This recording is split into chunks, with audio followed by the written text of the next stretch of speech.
Muy buenos días con todos. El día de hoy vamos a hablar sobre las estructuras sociales internalizadas o lo social hecho cuerpo. Los integrantes del grupo número 3 son Aisha Valdeón, Karen Cabrera, Sara Castillo, Arely Galarza e Isabela Otálvaro.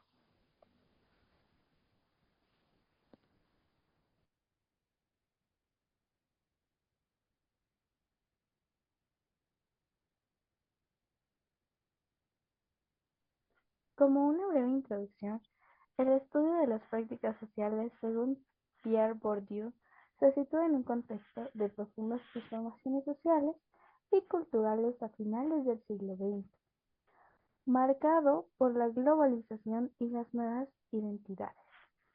A través de conceptos como el habitus, que describe las disposiciones duraderas de los individuos, y capital, que abarca no solo lo económico, sino también lo cultural, social y simbólico.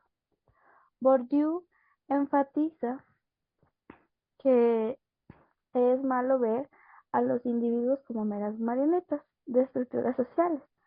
Su enfoque crítico permite entender las complejas dinámicas de poder y desigualdad en la sociedad contemporánea, revelando cómo las prácticas sociales son resultados de la interacción entre estructuras y acción individual. Además, el libro de Bourdieu nos dice que la interacción de la realidad se refiere a cómo lo social se vuelve parte de las personas. Las fuerzas objetivas de la sociedad, como las normas y valores, se convierten en formas subjetivas de percibir, actuar, pensar.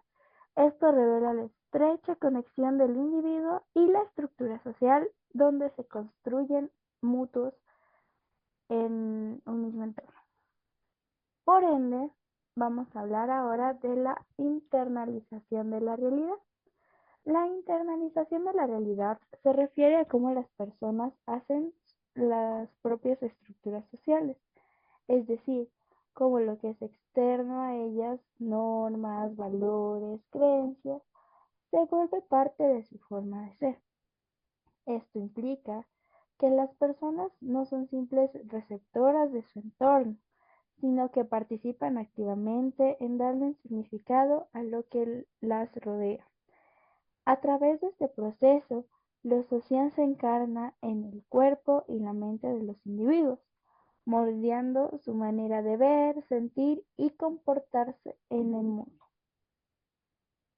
De esta manera, las fuerzas objetivas de la sociedad, lo que son las estructuras externas, se convierten en esquemas subjetivos de percepción, pensamiento y acción, que vienen a ser estructuras internalizadas.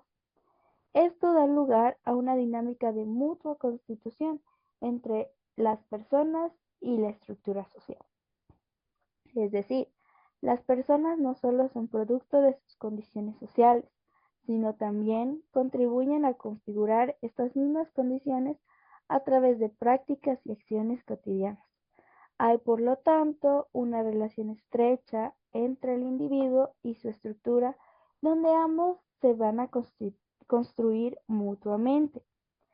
Algunos de estos ejemplos son cómo las personas se comportan en público, es decir, sus modos de vestir o gestos y posturas en modo de adaptarse al ambiente en el que se encuentran. Además de esto, también están las interacciones sociales, que son las relaciones con las demás personas o los pares que los rodean, y la comunicación, cómo utilizamos nuestro lenguaje, la manera en que lo adaptamos para relacionarnos con el resto. La identidad personal también es algo que se ve influenciado, porque dependiendo del lugar en el que te desenvuelvas, vas a percibir el éxito de diferente manera. Es decir, para ti no va a ser lo mismo el éxito académico si no te desenvuelves en un ambiente donde esto esté generalizado. También la autoimagen. La autoimagen depende mucho de la sociedad, porque esta nos moldea y nos hace percibirnos a nosotros mismos en el mundo. Por ende, la internalización de la realidad revela una profunda unión como ya mencionaba, de lo individual y lo social, mostrando cómo lo externo a nosotros se vuelve parte de y cómo esta interacción da forma a la experiencia y al comportamiento humano. Para complementar este tema, vamos a explorar acerca del hábitus, uno de los conceptos claves en la teoría de Pierre Bourdieu. En el centro del mapa se encuentra el hábitus de Bourdieu, que define como un sistema de disposiciones duraderas, es decir, una especie de memoria social incorporada, que guía cómo pensamos, sentimos y actuamos. Empecemos por sus características. El hábitus es una estructura estructurada que se forma por condiciones sociales objetivas, como la clase social, por ejemplo, pero también es estructurante, que organiza nuestras percepciones y acciones. Está inscrito en nuestro cuerpo, no como una norma explícita, sino como una regularidad sin reglas. Es lo que Bourdieu llama sentido práctico. Ahora veamos sus funciones. El hábito genera prácticas sociales sin necesidad de planificación consciente, que permite percibir, evaluar y reproducir esquemas que parecen naturales, pero son socialmente condicionados. ¿Y cómo se forman? Pues a través de las relaciones clave, como las condiciones sociales en las que vivimos, la clase a la que pertenecemos y nuestra trayectoria individual. Todo eso moldea nuestros hábitos. Eso tiene consecuencias importantes, como la reproducción social, en donde los patrones de comportamiento se repiten de generación en generación. También está la violencia simbólica, que es cuando las normas dominantes se imponen como si fueran universales. Pero finalmente añadimos algunos conceptos complementarios como el capital simbólico, que es el prestigio o reconocimiento social, y la relación entre subjetividad y objetividad, que nos ayuda a entender cómo lo individual y lo social se entrelazan. Para concluir, el hábito es una herramienta teórica poderosa que nos permite entender cómo actuamos, cómo hacemos en conceptos sociales estructurados. Como ya habíamos escuchado, el hábitus es lo que nos permite la reproducción social en las condiciones materiales dadas por la desigual distribución del capital dentro de un campo determinado.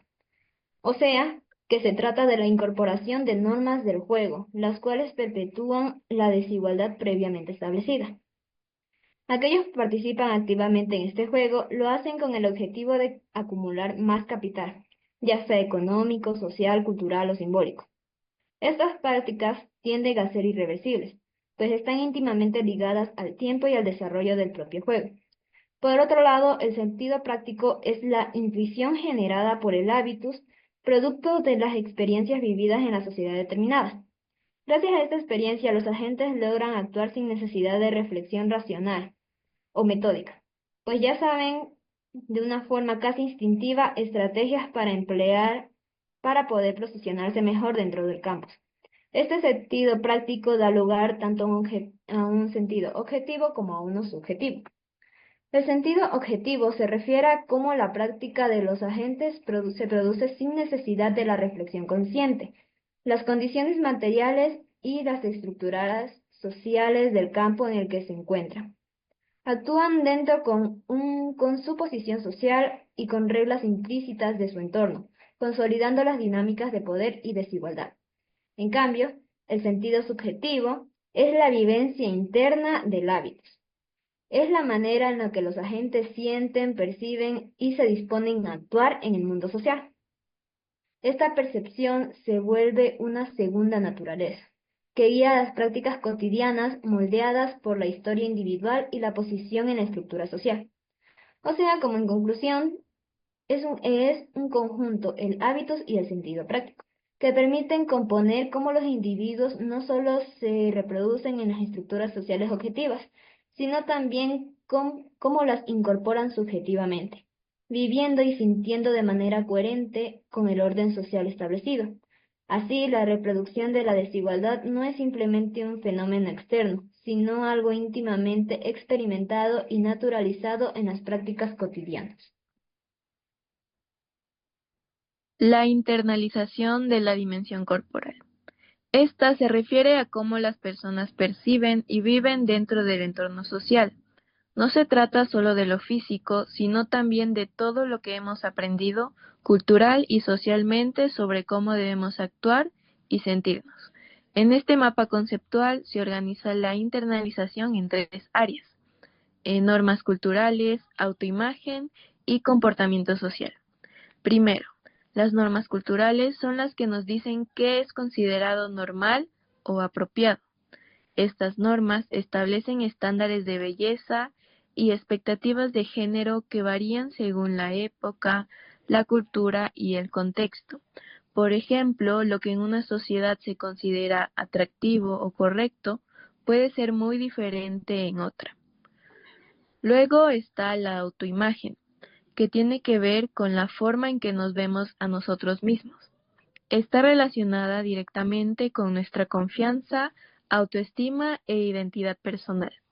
De hecho, la manera en que sentimos y pensamos sobre nuestro cuerpo puede reforzar o debilitar la percepción que tenemos de nuestro propio valor.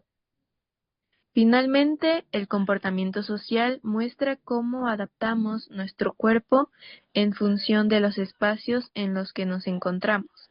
La forma de vestirnos, movernos, expresarnos e incluso el lenguaje corporal cambia dependiendo del entorno y de las normas sociales que hemos internalizado. Esto demuestra que básicamente nuestro cuerpo es un medio de comunicación constante.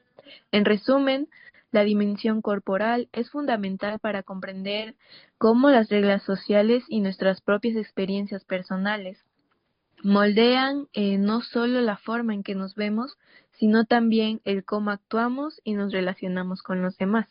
Por lo tanto, entender este proceso nos permite ser más conscientes de la influencia que tiene la sociedad en nuestra identidad.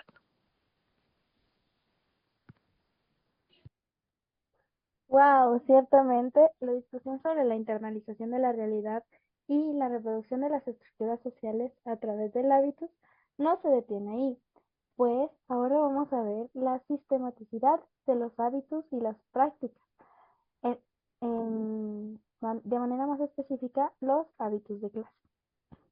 El hábitus funciona, como ya se había mencionado, como un conjunto de reglas que orientan el comportamiento y la percepción de los individuos en base a su entorno social.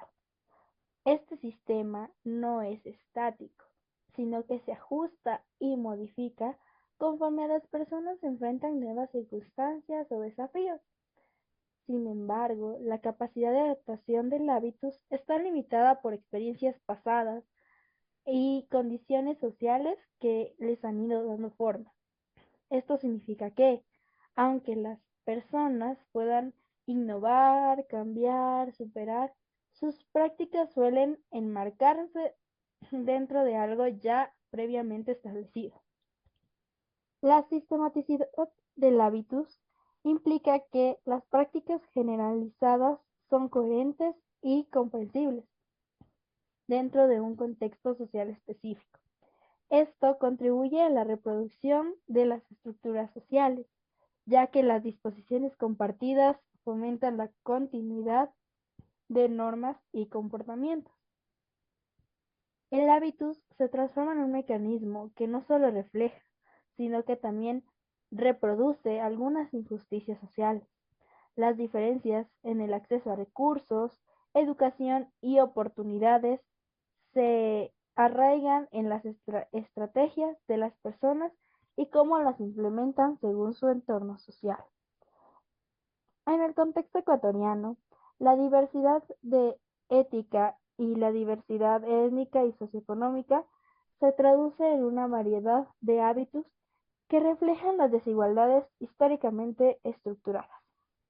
Esto condiciona que las oportunidades de las diferentes clases sociales en ámbitos como la economía, la educación y la salud, además la participación política, sean claramente diferentes. Tenemos que la transferencia entre campos.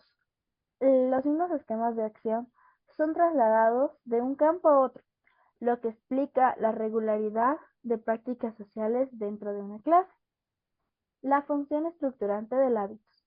El hábitus tiende a seleccionar, reproducir información que confirma las disposiciones previas, actuando como un principio de continuidad y estabilidad en las elecciones y prácticas de la gente. El peso de las primeras experiencias. Las experiencias tempranas son fundamentales en la formación del hábitus y actúan como mecanismos de resistencia al cambio. Las personas que han sido moldeadas, según la sociedad, en una misma clase social, tienden a ser más difíciles de cambiar o adaptarse a otra clase social. Se les dificulta. Es difícil, mas no imposible. El hábitus de clase versus el hábitus individual. El hábitus de clase se refiere a un sistema común de disposiciones derivado de condiciones objetivas similares. En cambio, el hábitus individual es una variación estructural del hábitus de clase, influido por la trayectoria específica de cada individuo. La sistematicidad de los hábitos y las prácticas. Las prácticas generalizadas por los hábitos son sistemáticas, coherentes entre sí. Están armonizadas con las de los otros miembros de esa clase social, sin necesidad de planificación o coordinación específica, simplemente por el mero hecho de convivir en un mismo ambiente. La homogeneidad de condiciones. La homogeneidad de las condiciones da existencia al lugar a una homogeneización de los hábitos de un grupo o clase, permitiendo una coordinación objetiva de las prácticas, incluso sin interacción directa entre los agentes.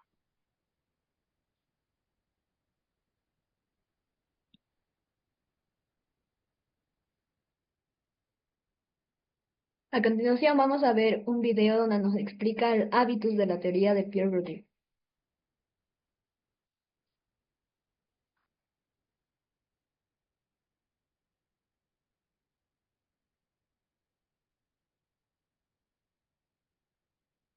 Hola a todos, ¿cómo están? Espero estén pasando muy, pero muy bien. Y bienvenidos una vez más a este canal. El hábitus es un concepto que en los últimos años ha adquirido una gran popularidad. Sin embargo, no siempre se habla del término de forma clara, generando algunas confusiones. Por lo tanto, ¿a qué nos referimos cuando hablamos de hábitus? Bourdieu, en su texto La distinción, define hábitos de la siguiente forma. Estructura estructurante que organiza las prácticas y la percepción de las prácticas. El hábitus es también estructura estructurada. El principio de división en clases lógicas que organiza la percepción del mundo social es a su vez producto de la incorporación de la división de clases sociales. El hábitus se presenta en dos sentidos: como una herramienta analítica, es decir, como un modo de pensar y organizar las prácticas sociales, cómo son percibidas, que es el hábitus como estructura estructurante, y como un conjunto de prácticas llevadas a cabo por los sujetos, o como dice Bourdieu, los agentes, a partir de la división en clases sociales. Este es el sentido del hábitus como estructura estructurada. Una forma de entender la diferencia entre estructura estructurada y estructura estructurante es pensar al hábitus como hábito y como hábitat. El hábitus como hábito es equivalente a la estructura estructurada, en el sentido de que es el conjunto de acciones y forma de pensar que se vuelven hábitos que se llevan a cabo en un contexto dado y se adquiere como producto de la posición y la trayectoria social de los individuos. A su vez, dichas acciones y modo de pensar solo tienen sentido en un determinado contexto y clase social, por lo que el hábitus también es un rasgo identificatorio de los agentes, en el sentido de que según el hábitus que tiene una persona, se puede tener algunos indicios de la posición social que ocupa, qué capital económico, social y cultural posee, cómo interpreta los temas de actualidad, etc. El hábitus, al ser un rasgo identificatorio, permite al sujeto formar parte de un entorno, de un hábitat según los recursos existentes en el entorno, se construye un hábitus y una forma de pensar el hábitus. Esto último es el hábitus en el sentido de estructura estructurante. Resumiendo, el hábito se compone tanto de las prácticas sociales como de la forma de pensar y organizar las mismas. Y a partir de dicha composición, los sujetos forman su identidad dentro de un entorno determinado. Bueno, si les gustó este video, por favor denle like y suscríbanse a este Calificaciones para estar al tanto de todo. En conclusión, la realidad social no solo se impone mediante leyes o normas, sino que también se internaliza moldeando nuestra forma de pensar y de actuar. Esta dimensión se entiende a través del concepto de hábitos, que básicamente es un sistema de esquemas formados por la experiencia cotidiana en contextos sociales específicos. En Ecuador, esto se refleja en prácticas como la forma en que se vive la educación, la participación política, el acceso a oportunidades o incluso las maneras de comunicarse en diferentes regiones. Así, nuestras prácticas cotidianas no son totalmente libres, sino que están influidas por factores como la clase social, la historia familiar, la cultura local y el nivel educativo. Sin embargo, el hábitus no es algo fijo, puede transformarse cuando una persona, por ejemplo, migra del campo a la ciudad y enfrenta nuevas realidades sociales, lo que eventualmente causa la posibilidad de cambio y de adaptación. En este enfoque, el cuerpo se ve como un archivo viviente que guarda nuestras experiencias sociales y también como un instrumento para reproducir o desafiar el orden social, algo que en el Ecuador se puede observar en fenómenos como las movilizaciones sociales o las luchas por los derechos indígenas. Para finalizar, cabe aclarar que este análisis invita a una reflexión crítica, tanto para quienes estudian la sociedad como para cada uno de nosotros, ya que reconocer que nuestras acciones y costumbres están socialmente construidas es el primer paso para comprender las desigualdades que aún persisten en nuestra sociedad y así poder transformarlas. De este modo, el estudio del hábitus no solo ayuda a entender la complejidad social, sino también a imaginar formas de construir una sociedad más justa y equitativa para todos. ¡Wow! Sin duda el tema está súper interesante, ¿verdad? A continuación daremos dos ejemplos nomás sobre los hábitos en nuestro país. Un ejemplo claro de un hábitus de clase sería la forma en que las personas de diferentes estratos económicos se comportan y se relacionan en un evento social. Por ejemplo, las personas de clase alta quizá tendrán códigos de vestimenta, modales en la mesa y formas de interactuar que reflejan su posición social, mientras que las personas de clase baja tendrán un hábitus más informal e incluso más espontáneo. Otro ejemplo sería el hábitus asociado a diferentes grupos étnicos o culturales. En algunas comunidades indígenas, las personas pueden tener un hábitus que enfatiza la armonía con la naturaleza, la importancia de las tradiciones y la toma de decisiones colectivas, muy distinto al hábitus más individualista y materialista que tiene la clase media urbana, donde se puede ver arraigado que las personas de la clase urbana tienden a estar más con dispositivos móviles, metidos en la tecnología, cosa que no se ve en las clases que están arraigadas en el campo. Incluso dentro de una misma clase social pueden existir diferentes hábitos según la ocupación y nivel educativo. Por ejemplo, el hábitus de un profesional universitario puede diferir de otro de un obrero fabril en términos de gustos, formas de expresarse y hábitos de consumo, como ya se había mencionado antes.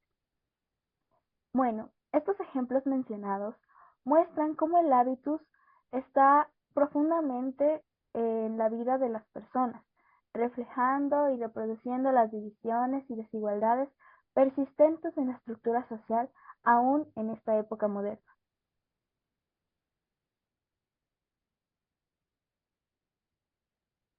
Gracias. Eso ha sido todo por parte del grupo número 3.